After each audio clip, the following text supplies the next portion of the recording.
चलिए आगे बढ़ेंगे और अब रुख करेंगे राजधानी रायपुर का। यहां बहुचर्चित सेक्स सीडी कांड का मामला और रायपुर सेशन कोर्ट ने रिव्यू पिटीशन को मंजूर कर लिया है। रायपुर सेशन कोर्ट से सीबीआई के लोअर कोर्ट के फैसले को निरस्त किया गया और रिव्यू पिटीशन को मंजूर किया गया है। भूपेश बघेल को नियमित कोर्ट में पेश होने के निर्देश दिए गए हैं। सीबीआई के लोअर कोर्ट ने भूपेश को आरोपों से बरी किया था, लेकिन यहां पर आपको बता दें रिव्यू पिटीशन मंजूर की गई है, यानी कि भूपेश बघेल को नियमित तौर पर कोर्ट में पेश होना होगा। पूरे इस स्कैंडल को लेकर के मार्च 2025 में आरोपों से बरी हो गए थे भूपेश बघेल, लेकिन एक बार फिर से भूपेश की मुश्किलें बढ़ गई हैं।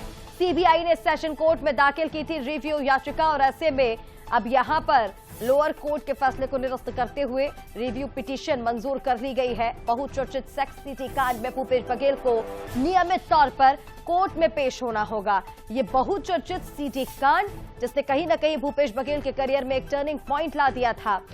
2018 का यह मामला और ऐसे में सभी आरोपियों के खिलाफ केस दर्ज और ऐसे में भूपेश बघेल को अब नियमित तौर पर कोर्ट में पेश होना होगा। और चलिए इसी पर और ज्यादा अपडेट्स के लिए हमारे साथ रायपुर से ब्यूरो चीफ गौरव शुक्ला लाइव इस वक्त जुड़ रहे हैं। सीधा रुख कर लेंगे गौरव का। गौरव, जानकारी दीजिएगा, भूपेश बघेल की मुश्किलें एक बार फिर इस पूरे सेक्स सीडी कांड में बढ़ती हुई नजर आ रही है क्योंकि रिव्यू पिटीशन मंजूर कर ली गई है।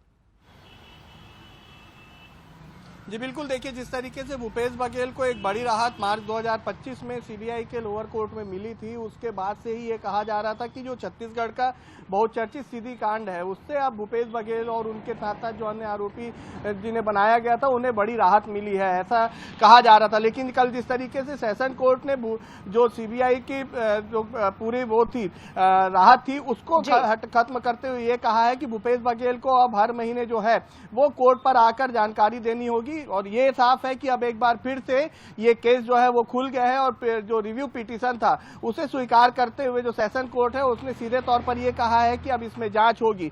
यदि हम सीबीआई के लोअर कोर्ट की बात करें तो उसने कहा था कि कोई आधार नहीं है भूपेश बघेल के खिलाफ इसमें कार्रवाई करने का, तो इसके चलते उनको जो है बड़ी राहत दी गई थी। लेकिन ये राहत अब खत्म होती नजर आ रही है और सीधे तौर पर भूपेश बघेल के ऊपर एक बार फिर से जांच जो है वो शुरू हो जाएगी। तो ये कहा जा सकता है कि अब जो छत्तीसगढ़ का बहुचर्चित सीडी कांड था वो फिर से शुरू होगा, उसकी जांच फिर से शुरू होगी और जितने इसमें जो लोग थे उनसे भी अब पूछताछ जो है वो शुरू होगी। जी बिल्कुल गौरव, अब देखना होगा कि इस मामले में जब रिव्यू पिटीशन मंजूर कर ली गई है तो छत्तीसगढ़ की राजनीति में इस मुद्दे को लेकर, इस विवाद को लेकर के आगे कहां तक चर्चाएं होती। तमाम अपडेट्स के लिए फिलहाल बहुत शुक्रिया आपका। और चलिए